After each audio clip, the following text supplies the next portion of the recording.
Good morning, Vikings. Hello, everyone, and welcome in. It is the Sunday morning of Week 9 here in the NFL.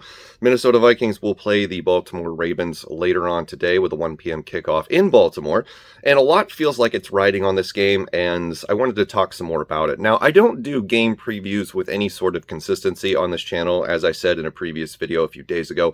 I think I've done two this season. One was a preseason game, and then one was a regular season game. And, weekends are just tough for me to produce videos. But this morning, I find myself with a unique opportunity to produce something prior to a game. And I felt like I should take that and see what happens. So, this is kind of like a lazy Sunday morning, just you and me talking about the Vikings game that's about to happen in a few hours.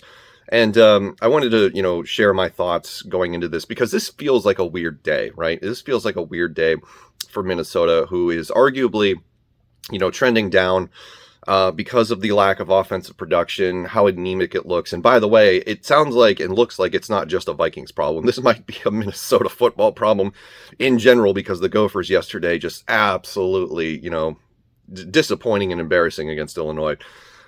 We got taunted by a punter with the, the row the boat thing, and that's brutal. That's hard to come back from. But as far as the Vikings go, the report indicates that Clint Kubiak is committed to Dalvin Cook today, or at least going forward. Let's put it that way. And man, that's not the right approach. And I'm already, kind of settling in for disappointment today as far as the offense goes in terms of pushing the ball down the field, because having said that publicly, and I don't know if that's a long con or like, hey, we're going to throw some stuff out there so the opponent can think differently and prepare differently for us. I don't know if they're capable of that, 1,000 IQ thinking. But the Ravens have a really bad pass defense. They lost Marcus Peters this year to, I believe it was an ACL tear before the season even started. And, I believe it's actually the 32nd ranked pass defense in the league. And we have Justin Jefferson, Adam Thielen, KJ Osborne, who's having a breakout season. Tyler Conklin has proved that he is a capable tight end one in this league. So props to him for also having a somewhat breakout season. And, Kirk Cousins, as much as I've criticized him in the past for everything, he has the talent to be able to make this offense churn and pick up big yards. And I just don't understand why we don't do that. And if we don't do that today, I'm afraid that our true fears are going to be realized. And that is that nothing in this offense or this team is going to change until the coaching staff is fired. And I think we all kind of have come to terms with that reality, right? But today would be proof of concept if they don't do it. Today would be, us realizing that we were right all along, and there's no reason to continue to have an argument regarding the subject. Because when you're faced in a situation where you just come off an embarrassing loss, and your decision as an offensive coordinator is to go back to 1990s football and just hand off, and then occasionally throw when you have to, because you put yourself in bad down and distances, it's a recipe for disaster because you're not playing to the opponent's weaknesses. You're playing to their strengths. I don't know how good their run defense is, but it's the Baltimore Ravens. It's a very well-coached team. I got to believe that, they look at this offense and they're going to be prepared for what's to come. So I don't know.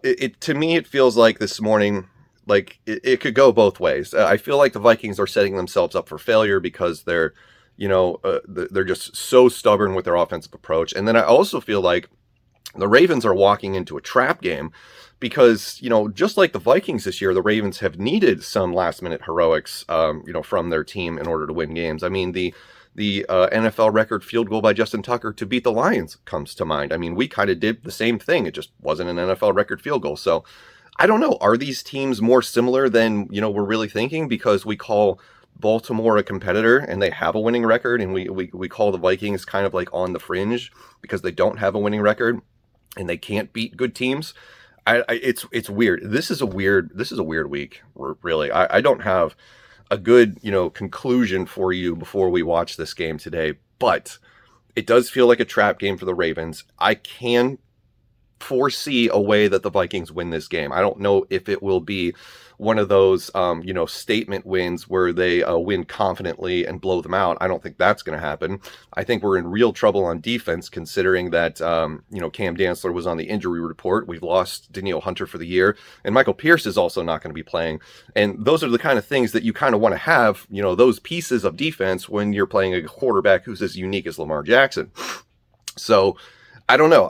The Ravens could be walking into a trap.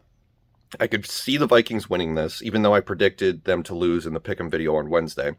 I could see the Vikings winning this, and then afterwards, all of the fans who, are like, I don't want to, say this negatively, but like all the fans who are just so obsessed with idol worship and, team, I will never quit the team.